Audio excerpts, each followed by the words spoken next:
Nabalitaan namin na may bago na sa menu ng Supa Bowl. Meron na silang chicken teriyaki, beef fried rice, at pork fried rice. Kaya naman pinuntahan agad namin para matikman ito. Sa fried rice nga pala, meron kayong choice kung anong toppings ang gusto nyo. Merong crab sticks, lobster ball, at siomai. Syempre, hindi pwedeng hindi ka order ng Hong Kong style fried noodles. Ang dami mong pagpipili ang sauce, pero ang pinaka-favorite ko dito ay ang peanut sauce. Ito nga pala ang Supa Bowl, Hong Kong style fried noodles. Located sila sa CJ Apartment, Fountain Extension, East Tapinac, Olongapo City. Malapit lang sa SM Central. Okay guys, eto na yung mga order natin. Eto nga pala yung mga bagong menu nila.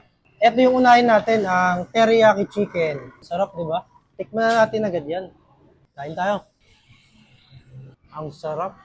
Siyempre, teriyaki ito, yung manamis-namis talaga. Try natin may rice. Ayos guys, ang sarap na itong teriyaki chicken nila. Ito, coleslaw yata ito eh. Ayos guys, pag kumain kayo dito, itry nyo to. Ito na may tikman natin, ang beef fried rice with crab stick. Sarap din. Grabe, sarap. Ayos guys, masarap din to. Ito naman yung pork fried rice with lobster. Ayan. Grabe, sarap din. May gulaman nga pala sila dito ah.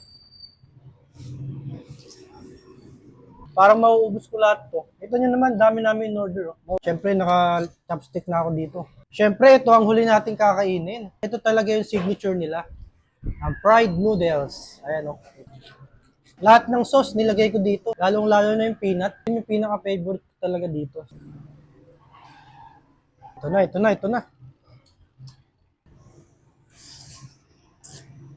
Ang anghang pala nung nalagay kong isa. Binlag ko na to dati nung bagong bukas sila. Nag-crave kami bigla. Kaya ito, binalikan namin. Kita nyo naman oh. Grabe guys, ang sarap. Nagugutom na siguro kayo niyan.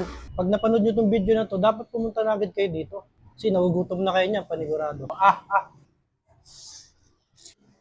Grabe, sobrang solid ng mga kinain natin.